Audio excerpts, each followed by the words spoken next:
తీవ్రంగా చైనాను నష్టపరుస్తున్నట్లుగా తెలుస్తోంది. ఇప్పటికే చాలా ప్రాంతాలు నీట మునిగిపోయిన పరిస్థితి. కొన్ని ప్రాంతాల్లో 2 అంతస్తుల వరకు కూడా నీరు ప్రవహిస్తున్న తరుణంలో ప్రజలు తీవ్ర ఇబ్బందులు పడుతున్నట్లుగా తెలుస్తోంది. ముఖ్యంగా నైరుతి చైనా ప్రాంతం అంతా కూడా జనజీవనం స్తంభించిపోయినట్లుగా తెలుస్తోంది. 2 అంతస్తుల మేర నీరు ప్రవహిస్తున్న తరుణంలో ఇక ఆ ప్రాంతం అంతా కూడా పూర్తిగా ప్రజలను తరలించి వేశారు. ఇతర ప్రాంతాలకి లక్షల మందిని సురక్షిత ప్రాంతాలకు అధికారులు తరలిస్తున్నారు. పెద్ద ఎత్తున ఆస్తి నష్టం జరిగినట్లుగా తెలుస్తోంది. చివరికి వంతెనలు కూడా కొట్టుకుపోతున్న తరుణంలో ఏం చేయాలో అర్థం కాక చైనా గవర్నమెంట్ కూడా దిక్కుతోచని స్థితిలో ఉన్నట్లుగా తెలుస్తోంది. మరోవైపు ఇప్పటికీ ఎంతమంది చనిపోయారు అని తెలియనప్పటికీ కూడా ప్రాణ నష్టం భారీగా ఉండే అవకాశం ఉన్నట్లుగా తెలుస్తోంది. ఆర్టీవీ మీకు ఎక్స్క్లూజివ్గా చూపిస్తోంది. నైరుతి చైనాలో ఉన్నటువంటి పరిస్థితిని ఆర్టీవీ మీకు ఎక్స్క్లూజివ్గా చూపిస్తోంది. పూర్తిగా మనం చూడొచ్చు, కార్లు, బిల్డింగ్స్ అన్నీ కూడా కొట్టుకుపోయి మాల్స్లో 2, 3 అంతస్తుల్లో కూడా నీళ్లు ప్రవహిస్తున్నాయి. అంటే ఏ స్థాయిలో వరద అక్కడ విజృంభిస్తుందో మనం అర్థం చేసుకోవచ్చు. జనజీవనం పూర్తిగా స్తంభించిపోయింది. సిటీలే ఇతర ప్రాంతాలకు తరలి వెళ్తున్నటువంటి పరిస్థితి. లక్షల మంది ప్రజల్ని ఇతర ప్రాంతాలకు తరలిస్తున్నారు. ఏదో బొమ్మల కార్లలాగా పెద్ద పెద్ద కార్లు, లారీలు కూడా వాటర్లో కొట్టుకుపోతున్నాయంటే అర్థం చేసుకోవచ్చు. ఏదో పేపర్ పడవల్లాగా కొట్టుకుపోతున్నటువంటి పరిస్థితి మనకు కనిపిస్తుంది. మాల్స్లో 2, 3 అంతస్తుల్లో కూడా చివరికి ఎస్కలేటర్స్ మీద కూడా మనం చూస్తున్నాం వాటర్ ఎలా ప్రవహిస్తుందో. టాప్ వ్యూలో మనం చూస్తున్నాం నైరుతి చైనాలోని సిటీ ప్రాంతం అంతా కూడా పూర్తిగా సముద్రం మధ్యలోనో నది మధ్యలోనో ఇళ్ళు ఉన్నట్లుగా మనకు కనిపిస్తున్నాయి. ఆ ప్రాంతం అంతా కూడా చూస్తుంటే ఎక్కడ చూసినా సరే సుమారుగా 10-15 అడుగుల నుంచి మొదలుకొని 2-3 అంతస్తులు పైగా నీళ్లు ప్రవహిస్తున్నాయి. చాలా వరకు బ్రిడ్జిలు కొట్టుకుపోయాయి, వంతెనలు కొట్టుకుపోయాయి, పూర్తిగా రోడ్లు కొట్టుకుపోయాయి, అపార్ట్మెంట్స్ కూడా మునిగిపోయి చివరికి పునాదులు నాని కూలిపోతున్నటువంటి పరిస్థితి. చాలా ప్రాంతాల్లో మట్టి కొట్టుకుపోయి we can see the sirens.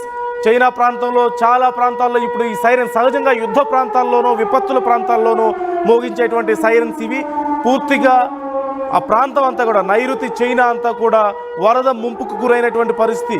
పూర్తిగా వాతావరణ మార్పులే ప్రధానమైనటువంటి కారణంగా తెలుస్తోంది. వాతావరణ శాఖ కూడా ఇంత స్థాయిలో వర్షాలు పడతాయని అంచనా వేయలేకపోవడం వల్ల సుమారుగా $2.8 బిలియన్ ఆఫ్ చైనీస్ వెల్త్ అంతా కూడా ఇప్పుడు కొట్టుకుపోయినట్లుగా మనకు కనిపిస్తుంది అక్కడ.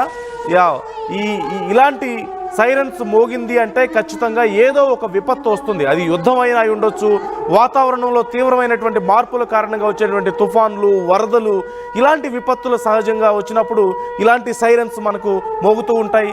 ఇప్పుడు చైనాలో పూర్తిగా నైరుతి చైనా అంతా కూడా ఈ సైరన్ల మోతతో మార్మోగిపోతున్నటువంటి పరిస్థితి. లక్షల మంది ప్రజల్ని సురక్షిత ప్రాంతాలకు తరలించారు. ఒక రకంగా చెప్పాలంటే చాలామంది ప్రజల ప్రాణాలు పోతున్నా కానీ అక్కడ ఉన్నటువంటి సిస్టమ్ ఏమీ చేయలేని పరిస్థితి కనిపిస్తుంది. అంటే అంత స్థాయిలో అక్కడ వారికి హెల్ప్ చేయాల్సిన అవసరం ఉన్నప్పటికీ కూడా ఆ స్థాయిలో ముందు జాగ్రత్తల చర్యలు లేకపోవడం, అనుకోని విపత్తు సంభవించిన తరుణంలో ఊర్లు, సిటీలే మునిగిపోతున్న తరుణంలో ఏం చేయలేని పరిస్థితి. పెద్ద కేవలం చిన్న కార్లే కాదు, అక్కడ మనం చూస్తున్నాం, విజువల్స్లో చూస్తున్నాం, ఒక పెద్ద భారీ ట్రక్ ఎలా వేలాడుతుందో చూస్తున్నాం. ఒక బ్రిడ్జ్ పై నుంచి క్లియర్గా మనం చూస్తున్నాం. అలాంటి పరిస్థితి కనిపిస్తుంది. ఒక బ్రిడ్జ్ కూలిపోయిన పరిస్థితి కనిపిస్తుంది. మరోవైపు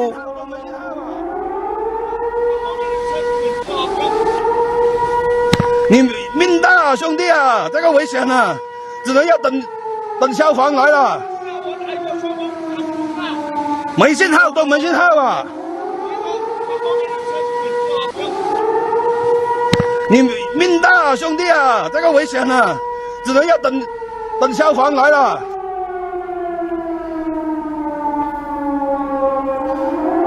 నైరుతి చైనాలో ఉన్నటువంటి పరిస్థితులను మనం ఇప్పుడు చూస్తున్నాం. మనం చూడొచ్చు పెద్ద మాల్స్లో కూడా 2-3 అంతస్తుల మీదగా నీళ్లు ప్రవహిస్తున్నాయంటే ఇక ప్రజలు అక్కడ సురక్షిత ప్రాంతం అంటూ ఏమీ లేదు, ఎక్కడా లేదు.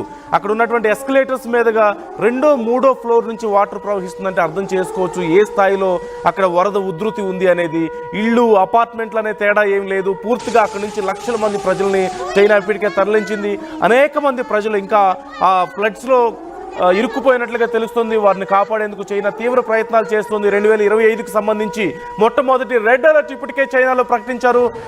నైరుతి చైనా అంతా కూడా నీళ్లలో మునిగిపోయింది. ఎక్కడ చూసినా వరద నీళ్లే కనిపిస్తున్నటువంటి పరిస్థితి మనకు కనిపిస్తుంది.